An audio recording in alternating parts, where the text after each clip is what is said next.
Bismillahirrahmanirrahim. Assalamualaikum warahmatullahi wabarakatuh. Alhamdulillahi rabbil alamin. Wassalatu wassalamu ala ashrafil anbiya'i wal mursalin. Nabiina Muhammadin wa ala alihi wa sahbihi ajma'in. Ashhadu an la ilaha illallah wahdahu la sharika lah. Wa ashhadu anna Muhammadan abduhu wa rasuluh. اللهم لا سهل إلا ما جعلته سهلا وأنت تجعل الحزن سهلا إذا شئت. اللهم لا علم لنا إلا ما علمتنا إنك أنت العليم الحكيم. اللهم فقهنا في دينك وعلمنا ما ينفعنا وارزقنا إخلاصا في القول والعمل وزدنا علما يا أرحم الراحمين. يا معلم آدم علمنا ويا مفهم إبراهيم وسليمان فهمنا. طيب، نواصل في شرح كتاب التوحيد للإمام محمد بن عبد الوهاب بن سليمان التميمي المتوفى سنة 60 بعد 200 وألف.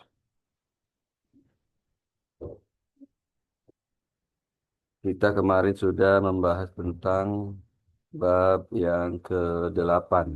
Ya, bab yang ke-8. Sekarang kita membahas ke bab baru, yakni qala al-musannif rahimahullah, bab man tabarraka bi syajaratin aw hajarin wa nahwihima. Man tabarraka, barang siapa yang bertabarruk dengan pohon atau batu atau selain keduanya. Dalam bahasa Arab, man ini memiliki dua fungsi. Dalam bahasa Arab, man ini memiliki dua fungsi. Ya, ini saya beri tanda kuning. Bisa menjadi al-mausulah, ya, man al-mausulah. Bisa juga menjadi man syartiyah. Dan menjadi man syartiyah. Kalau mannya al-mausulah, ya, maka takdir kalamnya adalah alladzi tabarraka bi syajaratin aw hajarin wa nahwihima. Jadi takdirnya, perkiraan eh, kalimatnya adalah hukmul ladzi tabarraka bi syajaratin aw hajarin wa nahwihima. Hukum orang yang bertabaruk kepada pohon atau batu atau yang semisal keduanya, ya, selain pohon dan batu. Nah, ini kalau mannya mausulah bermakna allazi. Kalau mannya syartiyah, maka di sini ada jawab syaratnya. Ya, jawab syaratnya itu mahdzuf atau muqaddarah, disembunyikan. Kalau mannya syartiyah, maka maknanya begini. Maknanya, siapa yang bertabaruk kepada pohon dan batu dan semisalnya. Nah, ini belum lengkap kalimatnya. Harus ada jawab syaratnya. Maka jawab syaratnya ini disembunyikan. Apa jawab syaratnya? Faqad kafaro. Gitu ya. Jadi, siapa yang bertabaruk dengan pohon atau batu atau selainnya, maka dia telah kafir. Nah, ini yang disembunyikannya, maka dia telah kafirnya ini. Jadi keduanya ini syah, ya. Penafsiran keduanya ini bisa dibolehkan ya, dalam apa metode penafsiran kita. Itu diperbolehkan. Para ulama menafsirkan demikian, termasuk cucu penulis sendiri, Syekh Abdurrahman bin Hasan. Ya, cucu beliau dalam Taisir Azizir Rahim atau Azizir Karim kalau tidak salah menafsirkan seperti itu. Jadi mannya ini man syartiyah kata dia. Ya. Kemudian tabarruk. Kita akan bahas tentang tabarruk. Ya. Apa apa itu tabarruk?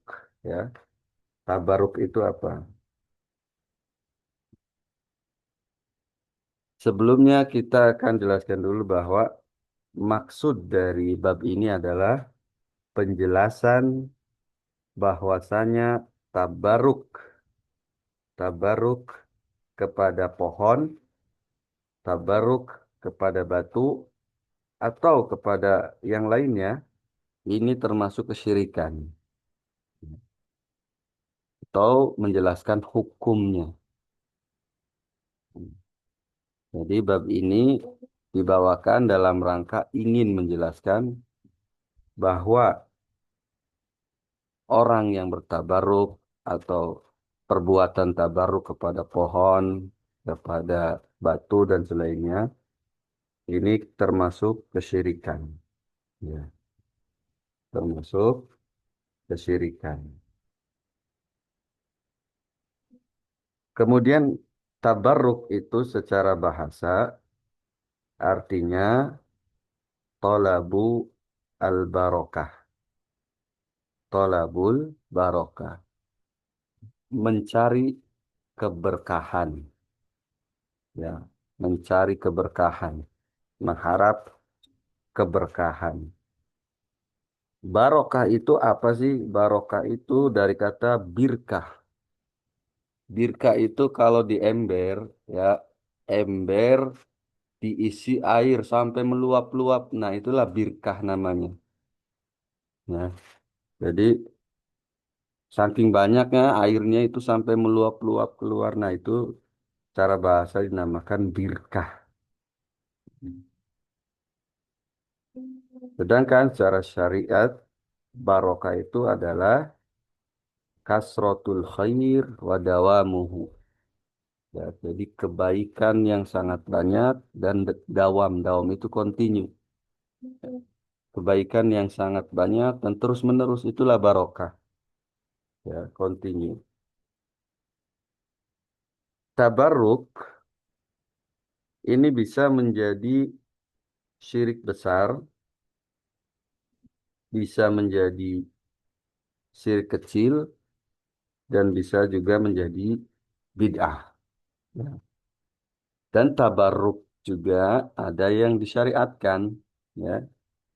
Tabarruk mengharap atau mencari keberkahan. Contohnya mencari keberkahan ketika meminum air zam-zam. Ketika meminum air zam-zam itu disyariatkan sama Nabi SAW. Jadi mencari keberkahan dengan air zam-zam itu disyariatkan. Ya. Mencari keberkahan dengan membaca Al-Quran itu juga disyariatkan. Apalagi mencari keberkahan dengan amalan soleh kita itu juga disyariatkan. Ya. Mencari keberkahan kepada tubuh Nabi ya ketika beliau masih hidup dan setelah wafatnya itu disyariatkan. Ya, jadi itu memang maksudnya tidak dilarang, bukan bid'ah, bukan haram, bukan syirik. Ya, makanya para sahabat itu ketika Nabi ingin meludah, mereka langsung nyodorin tangan mereka. Ya, kemudian ludahnya itu dibalur-balurkan ke badan mereka karena mengharap berkah dan memang berkah. Nabi SAW itu tubuhnya berberkah tubuhnya dan ludahnya itu wangi tidak seperti ludah kita ya. Ludah Nabi SAW itu wangi, keringat beliau itu wangi, saksinya banyak ya para sahabat itu meriwayatkan bahwa keringat beliau itu wangi. Makanya rebutan mereka itu. Ya. Dan apalagi benda-benda yang pernah disentuh Nabi itu berberkah. Pedangnya, bajunya, ya. Sampai-sampai para sahabat nih, kalau Nabi SAW ke rumah, beliau itu duduk di satu tempat, tempat itunya dijaga sama sahabat karena paham benar bahwa beliau itu mubarak, ya, berberkah. Ummu Sulaim itu memiliki beberapa helai rambut Nabi SAW. Ya. Ketika Nabi SAW wafat, beliau selalu mengharapkan keberkahan dari rambut tersebut. Ya. Dicelupkan ke air, kemudian airnya diminum. Ini mubarak. Ya, tubuh para nabi itu baik hidup maupun matinya berberkah. Ya. Berbeda dengan tubuh-tubuh yang lainnya. Ya. Termasuk tubuhnya para sahabat, apalagi tubuhnya orang-orang selain mereka. Ya, orang-orang yang dianggap soleh zaman sekarang misalnya. Ini tidak ada keterangannya. Ya. Apalagi ya seperti guru-guru kita misalnya. Ini tidak ada keterangannya. Ya. Nempel dengan kulit mereka, mencium kulit mereka itu tidak ada keterangannya. Kalau nempel dengan kulit Nabi itu berberkah. Ya. Kemudian minum bekas mereka, bekas orang yang dianggap soleh, itu tidak ada keterangan bahwa itu berkah. Ya, orang soleh itu yang berkah adalah amalannya. Yang berkah adalah amalannya.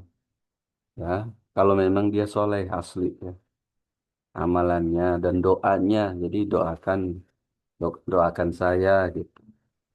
Kalau memang dia memang soleh, ya, bukan dengan meminum bekasnya atau mencium tangannya. Tidak, mencium tangan guru dibolehkan, tapi berharap keberkahan dari tubuhnya itu tidak ada keterangan, ya, tidak ada keterangan. Ini tabarruk, ya, ngalap berkah yang dibolehkan, ya, ada beberapa yang disyariatkan. Yang kedua, tabarruk yang syirik besar. Tabarruk yang syirik besar itu kalau dia meyakini, ya, seperti kemarin sudah jelaskan di bab-bab yang kemarin telah berlalu, kalau dia meyakini eh, benda tersebutlah yang mendatangkan keberkahan, ya, maka ini sudah masuk ke syirik besar. Ya, benda tersebut mendatangkan keberkahan itu diyakini dengan hati orangnya, ya, pelakunya, ya, ini syirik besar. Tetapi kalau dia meyakini bahwa benda yang tidak disyariatkan ini, sesuatu yang tidak disyariatkan ini, dia hanya sebab yang memberikan keberkahan adalah Allah Subhanahu wa taala, nah maka ini masuk ke syirik kecil. Syirik kecil. Kenapa syirik kecil? Karena tidak ada keterangannya bahwa itu mubarak, kemudian dia masih meyakini ada peran Allah Subhanahu wa taala di situ. Yang bid'ah seperti apa? Yang bid'ah itu misalnya Al-Qur'an nih. Al-Qur'an itu kan berkah kalau dibaca, diresapi, ya, diamalkan berkah. Tapi kalau Al-Qur'an ini misalnya dibakar, kemudian abunya dicampur kopi atau dicampur minuman terus diminum, mengharap keberkahan dari situ. Nah, ini bid'ah. Tidak ada ulama yang melakukannya. Ya, tidak ada keterangan seperti itu. Ini bid'ah, ya. Atau ada lagi bentuk syirik kecil yang kedua, misalnya disyariatkan ini mubarok, tapi diangkat terlalu berlebihan, ya, terlalu berlebihan. Misalnya apa sih? Misalnya eh, benda-benda peninggalan Nabi, ya. Benda-benda peninggalan Nabi ini kan mubarak, berberkah, tapi diangkat terlalu berlebihan, ya, di atas derajatnya. Nah, ini ciri kecil juga, ya, sampai ekstrim lah, kayak sufi-sufi ekstrim itu. Ya, ini ciri kecil. Ada juga tabaruk yang bid'ah seperti, ya, menggantung ayat-ayat suci Al-Quran dengan mengharapkan keberkahan di rumah misalnya. Nah, ini bid'ah. Ya, tabaruk seperti itu bid'ah. Kalau sudah dipahami, kita akan membacakan dalil yang dibawakan oleh penulis. Ya, penulis hanya membawakan dua dalil saja di bab ini. Ya, tetapi permasalahan yang muncul dari dua dalil tersebut itu banyak. Ya, pelajaran yang muncul yang bisa kita petik itu banyak. Qala al-musannif rahimahullah ta'ala wa qawlihi ta'ala wa qawlillahi ta'ala. Ya, firman Allah Subhanahu wa taala dalam surat An-Najm ayat 19 sampai 20. Ya. Allah berfirman, "Afara'aitumul Lata wal Uzza wa manata tsalitsatal ukhra." Lanjutan ayatnya, "Alakumuz zakaru walahul unsa." Ya kan? Tilka idzan qismatun diza. Ya, diza. Kata Allah Subhanahu wa taala, "In hiya illa asma'un sammaitumuha antum wa aba'ukum ma anzalallahu biha min sultan." Kata Allah, ini pertanyaan tapi pertanyaan inkari, pertanyaan retoris, tidak butuh dijawab. Gimana pendapat kalian tentang Lata dan Uzza? Manat, yang ketiga, uh, uh, yang ketiga Manat, ya, yang ketiga yang lainnya itu ada Manat, kata Allah Subhanahu Wa Taala. Nah, Lata ini bentuk muannas dari apa namanya? Dari Allah. Ya. Allah itu bentuk muzakkar, bentuk muannasnya adalah Allat. Ya, Allat. Uzza ini bentuk muannas dari Aziz. Ya, dari Aziz. Aziz nama Allah. Manat bentuk muannas dari apa? Dari Al-Manan. Nah, Al-Manan nama Allah juga. Makanya Allah di ayat berikutnya mengatakan, kenapa untuk kamu yang laki-laki, untuk Allah yang perempuan? Ya. Karena kata mereka orang-orang Quraisy, ya, musyrikin Quraisy, mereka itu kalau punya anak perempuan dibunuh. Katanya ini anak Allah, gitu. Ya, jadi yang perempuan itu dibunuh, aib mereka punya anak perempuan itu, dikubur hidup-hidup. Saya ini anak Allah.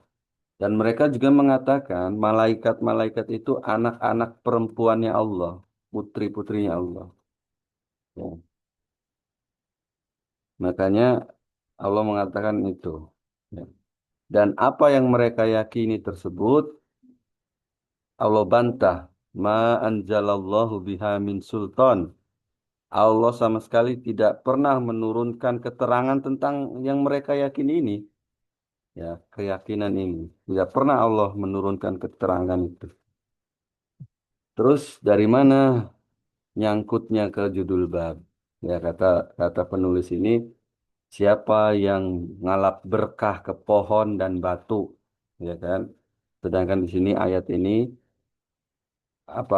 bagaimana menurut kalian tentang Lata dan Uzza, Manat yang ketiga? Ya, dari mana sisi munasabahnya, sisi keterkaitannya? Jawabannya, Lata ini ada dua cara membacanya, ya, dua kiroah.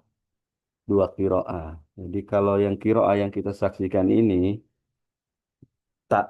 huruf taknya ini tidak ditasdid, ya.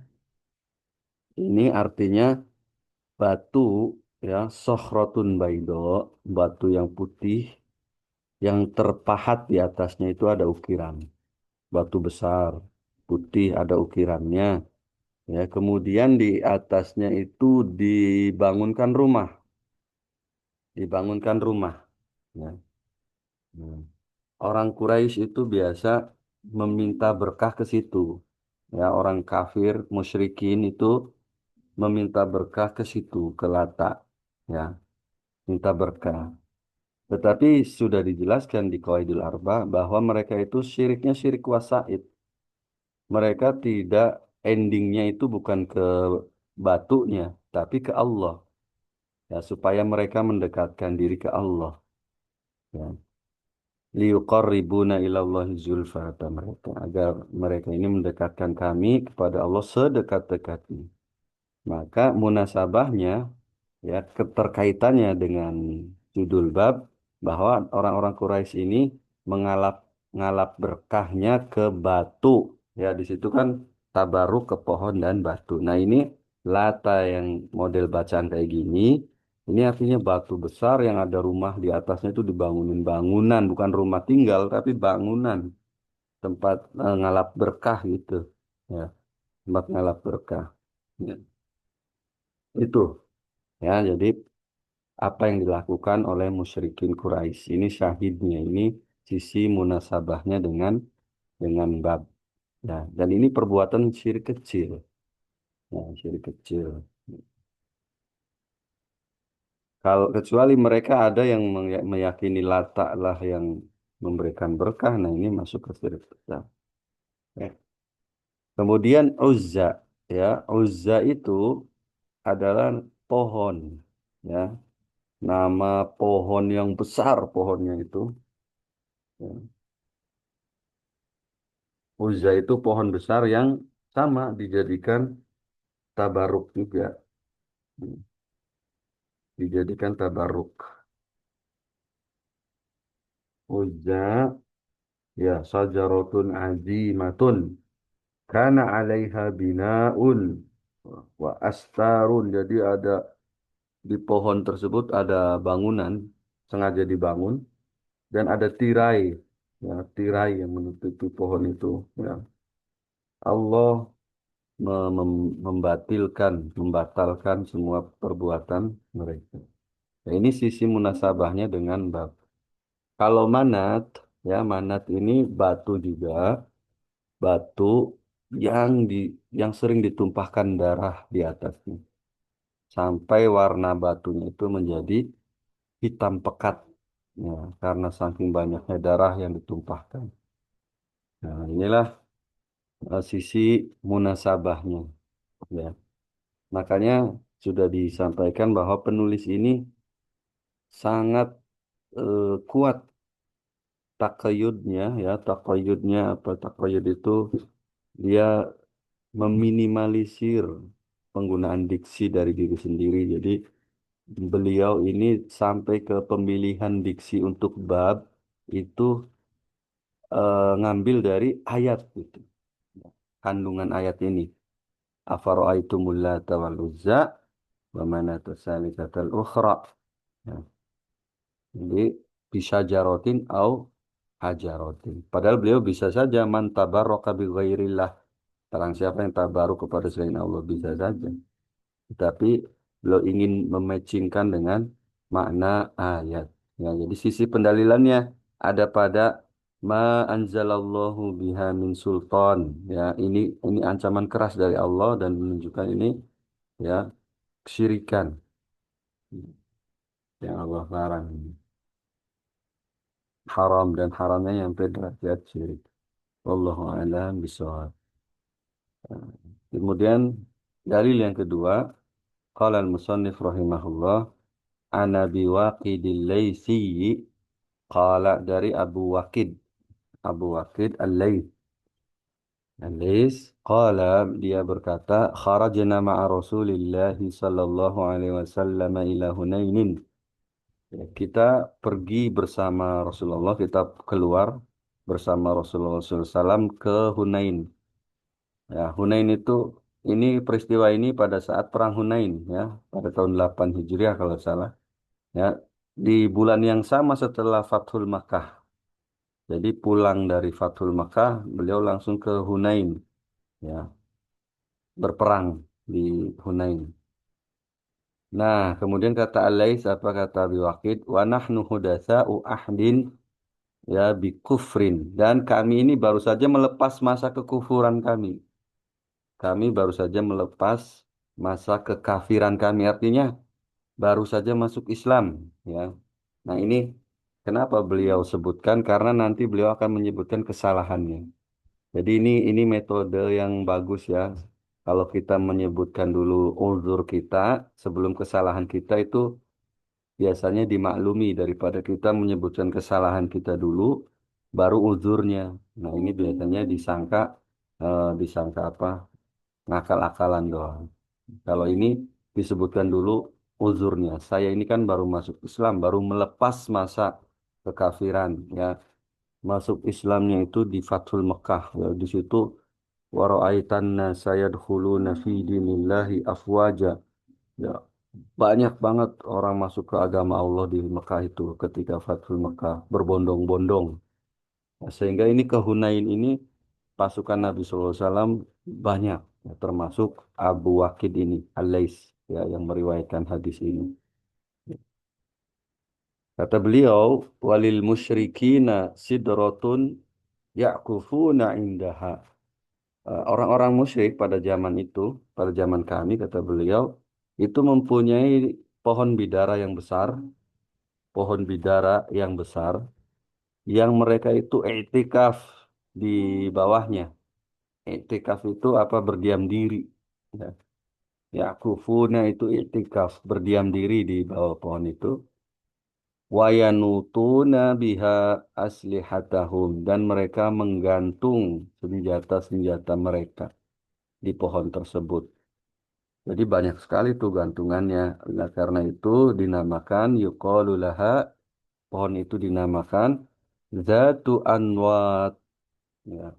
Artinya apa Zatu Anwat itu? Yang punya banyak gantungan. Yang punya banyak gantungan. Famarorna bisidratin, kata beliau. Maka kami pun melewati pohon bidara. Bukan pohon bidara yang dimaksud tadi, ya. Bukan pohon bidaranya orang musyrikin. Bukan Zatu Anwat. Tapi pohon bidara yang lain. Ya. Ya, yang besar juga. Fakulna, maka kami berkata, kata Abu Waqid, ya, ya Rasulullah, wahai Rasulullah, ij'al lana zata anwatin kama lahum zatu anwatin. Buatkan untuk kami zatu anwat, maksudnya perintahkan kami untuk, ya, membuat apa namanya zatu anwat, sebagaimana mereka orang-orang musyrik itu punya zatu anwat, katanya. Orang musyrik ini tujuannya apa? Menggantung itu supaya berkah, supaya senjatanya itu menang, menangan lah gitu kalau dipakai perang itu menangan. Jadi ngalap berkah dari pohon tersebut. Nah, tujuannya. Ini orang musyrikin. Faqala Rasulullah SAW, maka Rasulullah SAW eh, bersabda, Allahu Akbar. Ya. Innaha sunan. Kaget beliau. Beliau kaget, ya. Allahu Akbar. Ya. Maksudnya kok bisa? Ya. Innaha sunan. Sungguhnya itu, ya, yang kalian ucapkan itu adalah jalan-jalan orang terdahulu. Qultum walladzi nafsi biyadihi kama qalat banu Israil li Musa. Kalian telah mengucapkan demi Allah, ya, demi Allah yang jiwa saya ada di tangannya. Kalian telah mengucapkan sebagaimana yang telah terucap oleh Bani Israel kepada Musa. Ya, dalam surat Al-A'raf. Lalu beliau membacakan, Ij'al lana ilahan kama lahum aliha. Ya. Qala innakum qaumun tajhalun. Bani Israel berkata kepada Musa, buatkan untuk kita sembahan sebagaimana mereka punya sembahan. Maka Musa pun marah dan berkata, Sungguhnya kalian ini orang-orang kaum-kaum yang bodoh, kata Nabi Musa, ya, mengingkari marah. Maka Nabi SAW melanjutkan, latar kabun sunana man kana qablakum. Ya, kalian benar-benar akan mengikuti jalan-jalan orang yang sebelum kalian, yaitu Yahudi dan Nasrani, ya. Rawahu Tirmidzi wa sahahahu. Hadis ini diriwayatkan oleh Imam Tirmidzi dan disahihkan oleh beliau juga. Ya. Dari mana sisi pendalilannya, syahidnya dalam ayat ini, dalam hadis ini, maka tadi ij'al lana zatu anwat, ya. Tujuannya itu tabarruk kepada pohon, ya. Tabarruk bil asjar, ingin bertabaruk kepada pohon, maka Nabi pun SAW marah, ya, marah, ya, enggak, tidak dimaklumi. Ini sisi pendalilannya, jadi tabaruk kepada pohon.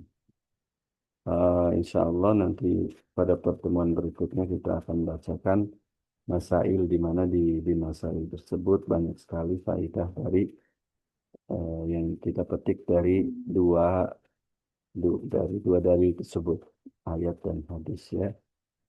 Insyaallah wallahu a'lam bishawab. Sampai di sini naktafi bihadzal qadar. Wassallallahu ala sayyidina Muhammadin wa ala alihi wa sahbihi wa barak wasallam. Subhanaka Allahumma bihamdika asyhadu an la ilaha illa anta astaghfiruka wa atubu ilaik. Assalamualaikum warahmatullahi wabarakatuh.